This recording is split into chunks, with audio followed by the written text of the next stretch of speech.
नमस्कार।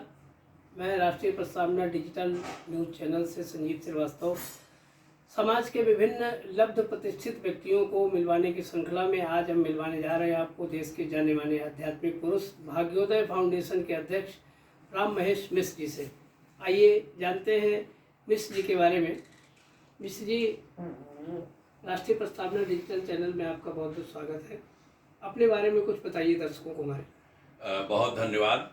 राष्ट्रीय प्रस्तावना दैनिक समाचार पत्र हमने देखा, उसके कार्य देखे, उसकी प्रगति देखी, समाज जानता है, मैं हर्षित हूँ। राष्ट्रीय प्रस्तावना मासिक पत्रिका के कार्य को हमने देखा। राष्ट्रीय स्तर पर शनैः शनैः वह पत्रिका विस्तार लेती गई। बड़ा गर्व महसूस कर रहा हूँ और हर्षित हूँ कि राष्ट्रीय प्रस्तावना डिजिटल चैनल का श्री गणेश भी हो गया है और उसके लिए प्रस्तावना परिवार को बहुत बहुत हमारी बधाई। मैं राम महेश मिश्र हूँ। प्रहलादपुरी हरदोई जन्मभूमि है, लखनऊ कर्मभूमि रही, तदुपरांत हरिद्वार, ऋषिकेश और दिल्ली हमारी कर्मभूमि रही। सरकारी सेवा में रहा और फिर पूरा समय रिटायरमेंट के 16 साल पहले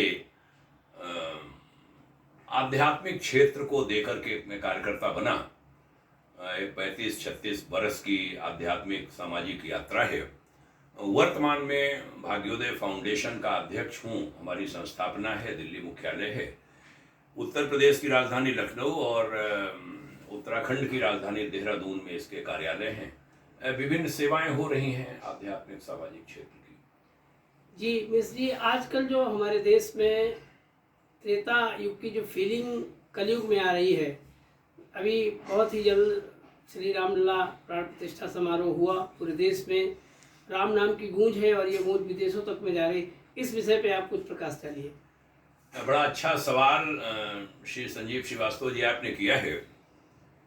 देखिए, कलयुग में त्रेता की फीलिंग, तो तत्काल मेरा ध्यान गया कि त्रेता में भी कलयुग की फीलिंग आई थी और कलयुग जैसी विपरीत परिस्थितियां अगर त्रेता में न बनी होती तो भगवान विष्णु अवतार लेकर राम के रूप में धरती पर आते नहीं। तो विभिन्न युगों में अन्य युग भी आते हैं।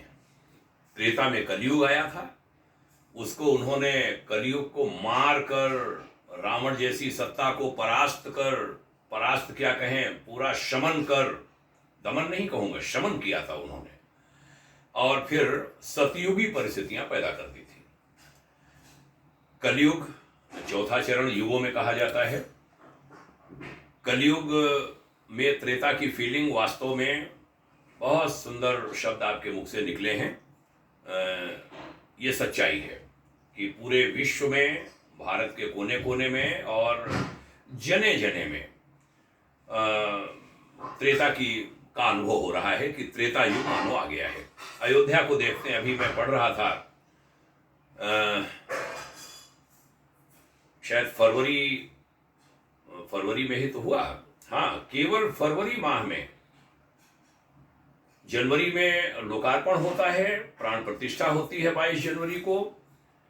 केवल फरवरी में, 1 फरवरी से 29 फरवरी में 1 अरब रुपए का अनुदान श्री राम मंदिर को पहुंचता है। बड़ी घटना है।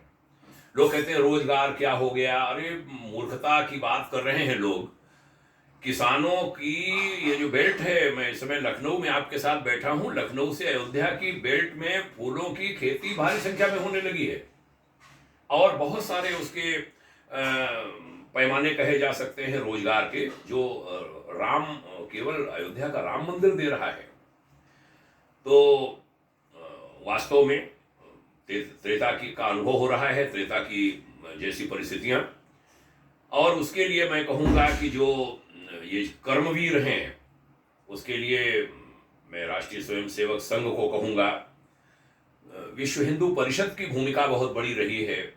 मैं नित्य कुछ विचार बोलता हूँ। आज का हमारा श्री के नायर और श्री गुरुदत्त सिंह जो डीएम और एडीएम थे, 1949 में उनकी भूमिका को सराहूंगा।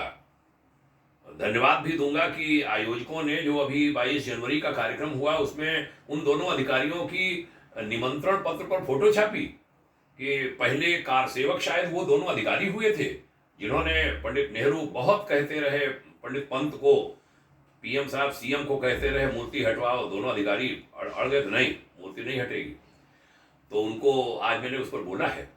तो त्रेता की परिस्थितियां हैं, इसके लिए बधाई। और बहुत अच्छे ढंग से 22 जनवरी का कार्यक्रम किया है। हमारे पास भी भाग्योदय फाउंडेशन उनकी लिस्ट में था प्रसाद पहुंचाने के, उसमें मैं साथ नहीं रख पाया हूं। गुरुजी के कक्ष में थैला है, पूरा प्रसाद उसमें आया, हमारे पास भी आया, दिल्ली पहुंचा था, दिल्ली मुख्यालय है, ढूंढ के उनके लोगों, मतलब इसकी चर्चा इसके बारे कर रहा हूँ। बड़ी अच्छी प्लानिंग के साथ उन्होंने अपने पूरे कार्यक्रम को संपादित किया है, जिसमें 65 से 70 करोड़ लोगों को उसका निमंत्रण भेजा, जने जने को जोड़ा।